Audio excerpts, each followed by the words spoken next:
नमस्कार विद्यार्थी मित्रांनो, स्वागत आहे तुमचं माझ्या यूट्यूब चॅनलवरती. आता आपण पहिल्या धड्याचा दुसऱ्या पार्टमध्ये शिकणार आहोत. काय शिकणार आहोत तर माहीत आहे का तुम्हाला, आपल्याला वनस्पतींची मुळे ओलाव्याकडे वाढतात, फांद्या प्रकाशाकडे जातात, हे आपल्याला माहिती आहे. आपण बघतो, नॉर्मल गोष्ट आहे आपल्या, की तुम्ही एकदा निरीक्षण करा की वनस्पतीची जी पानं आहेत ती काय करतात, तर जिथे आपल्याला सूर्यप्रकाश जास्त भेटतात त्या साईडला जास्त जातात. आणि वनस्पतींची मुळे आपण जे डोळ्याने बघू शकत नाही, पण ती ज्या ठिकाणी ओलावा जास्त आहे ती त्या ठिकाणी जास्त जातात.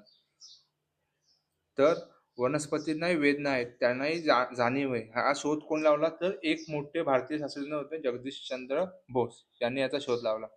ते जगप्रसिद्ध भारतीय भौतिक व वनस्पती शास्त्रज्ञ होते.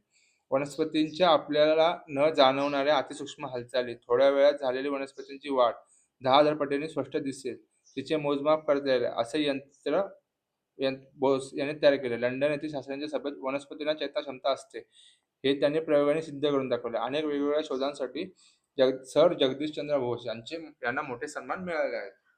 आता काही वेळा काचेचे किंवा मातीचे भांडे, लाकडी वस्तू यांचा टवका पडतो, काही भागातील तुकडा तुटतो. त्यानंतर काही दिवसांनी ती वस्तू आधीसारखी होते का?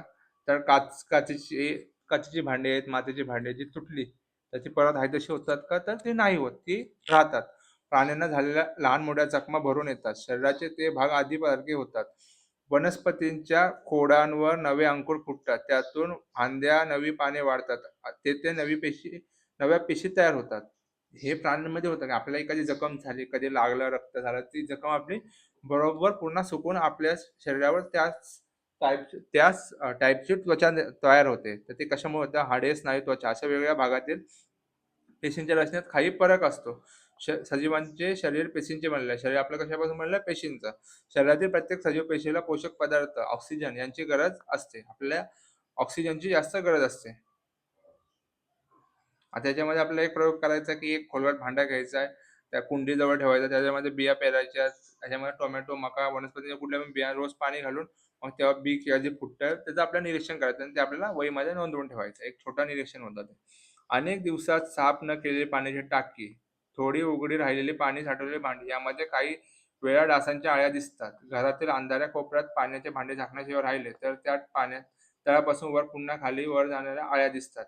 त्यांचे दररोज निरीक्षण केले तर काही दिवसात अळ्यांचे रूपांतर डासांत होते. हे लक्षात येते की पाण्यात साठलेल्या पाण्याची टपकी, तलावाचे काठ अशा ठिकाणी खूप का डास असतात. तर आपण एखादी पाण्याची टाकी आपल्या घरामध्ये ते जर स्वच्छ केली नाही तर त्याच्यामध्ये डास तयार होतात. आपल्या छोट्या छोट्या अळ्या वर खाली येताना दिसतात. तर त्याच्यातून नंतर आपल्याला काय होतं की डास तयार होतात. तर आता याच्यामध्ये आम्ही थोडे वेगळे. गाय, कुत्रा, उंदीर, झुरळ अनेक प्रकारची पिल्ले तुम्ही पाहिली असेल. मासे, पक्षी यांची पिल्ले तुम्ही पाहिली असतील. काही प्राण्यांची पिल्ले अंड्यातून जन्माला येतात. काहींना आई जन्म देते. ही पिल्ले लहान असतात, पण त्यांच्या शरीराची ठेवण मांडणी त्यांच्या आईवडिलांच्या शरीरासारखीच असते. मांजरीचे पिल्लू पाहताच मांजरीचे हे आहे ओळखता येते. म्हैस, गाय, हत्ती पिल्लू अशा अनेकांबाबत हेच घडते. आपल्याला काय होतं, की गायीच्या पोटी गायीचंच पिल्लू येईल, म्हशीचं येईल, हत्तीचंच येईल. आपल्याला ओळखायला काही काय बोलतात, काही अडचण येत नाही. जन्माला येणाऱ्या पिल्लांच्या आणि त्यांच्या माता-पित्याच्या शरीरात खूपच फरक आहे. पिल्लू कोणत्या प्राण्याची ओळखता येत नाही. अशी तुम्ही कधी पाहिलं? आपल्याला असं कधीच होत नाही. कारण की काय होतं, की हत्तीला हत्तीच होणार आहे. आपल्याला ओळखायला काही अवघड जाणारच नाही. तर आता बेडकाचा जीवनक्रम बघूया. पावसाळ्याच्या सुरुवातीला तळ्याकाठच्या पाण्यातील वनस्पतींच्या लहान फांद्यांकडे लक्ष ठेव. त्यांच्या पाण्यालगतच्या भागांजवळ पेशीसारख्या अंड्यांचे पुचके दिसतील.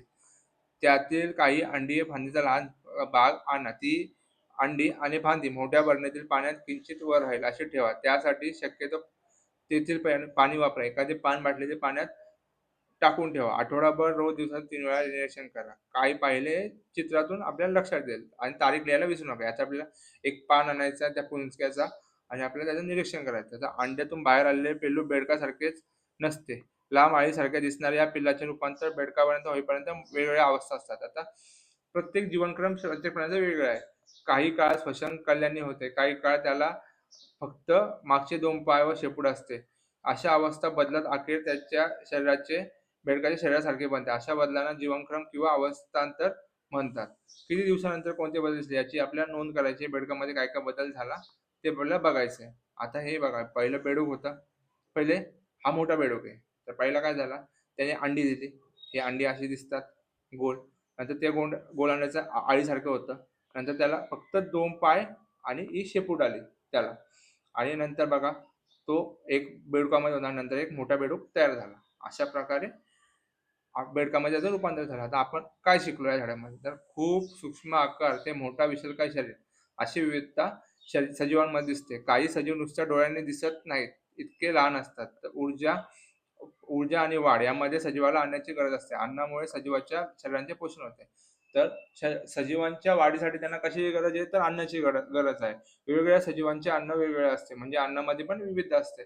सजीवांना होणारे अन्नामध्ये विविधता असते म्हणजे काय? वाघ गवत खाईल का? नाही. गाय गाय एखाद्या प्राण्याला खाईल का? नाही. गाय गवत खाईल, वाघ दुसऱ्या प्राण्याला खाईल. प्रत्येकाचं अन्न वेगवेगळं आहे इथे. सजीवांना आसपासच्या परिस्थितीची जाणीव, परिस्थितीच्या त्यांच्या कृती सजीवांची याला चेतनाक्षमता म्हणतात. सजीवांना होणारी आसपासच्या परिस्थितीची जाण त्या परिस्थितीत त्यांच्या कृती यांना सजीवांची चेतनाक्षमता म्हणतात. काय म्हणतात? चेतनाक्षमता. सजीवाला होणारी जाणीव म्हणजे चेतना. त्यावर त्यांनी त्याची क्रिया म्हणजे चेतना दिलेला प्रतिसाद होय. वनस्पती देखील चेतना क्षमता असते. आता उत्सर्जन म्हणजे शरीरामधील अनावश्यक भाग बाहेर काढणे म्हणजे उत्सर्जन. याच्यामध्ये वनस्पती, पाने गळणे, साल गळणे, डिंक हे वनस्पतीमध्ये उत्सर्जन आहे. प्राण्यांमध्ये उत्सर्जन काय आहे? कार्बन डायऑक्साईड, घाम, मलमूत्र हे प्राण्यांमधलं उत्सर्जन आहे. प्राणी हालचाल करून जागा बदलू शकतात. वनस्पती स्वतःची जागा बदलू शकत नाहीत. प्राणी एका ठिकाणी दुसऱ्या ठिकाणी जातात, त्याला प्राण्यांची हालचाल बोलतात. परंतु वनस्पती एका ठिकाणाहून दुसऱ्या ठिकाणी जाऊ शकत नाही. बीज रुजून त्यापासून नवीन रोपांची वाढ होण्यास बीजांकुरण म्हणतात. म्हणजे बी पासून एक रोप तयार होतं, त्याला आपण काय बोलतो? कुरण. विकास, चेतना क्षमता, उत्सर्जन, श्वसन, प्रजनन, हालचाल ही सजीवांची लक्षणे आहेत. ही काय? सजीवांची लक्षणे आहेत. वाढ व प्रजनन ही सजीवांची प्रमुख लक्षणे आहेत. वाढीच्या काळात काही सजीवांच्या शरीरात खूपच बदल होतात. अशा बदलांना सजीवांच्या जीवनावस्था किंवा जीवनक्रम म्हणतात. जेव्हा वाढ होते, सजीवांच्या शरीरातून खूप बदल होतात. त्याला सजीवांची जीवनावस्था किंवा जीवनक्रम म्हणतात. अशा प्रकारे आपला दुसरा पार्ट झालेला आहे. तुम्हाला व्हिडिओ आवडल्यास नक्की चॅनलला लाईक, शेअर, सबस्क्राईब करा आणि जास्तीत जास्त मुलापर्यंत शेअर करा. धन्यवाद.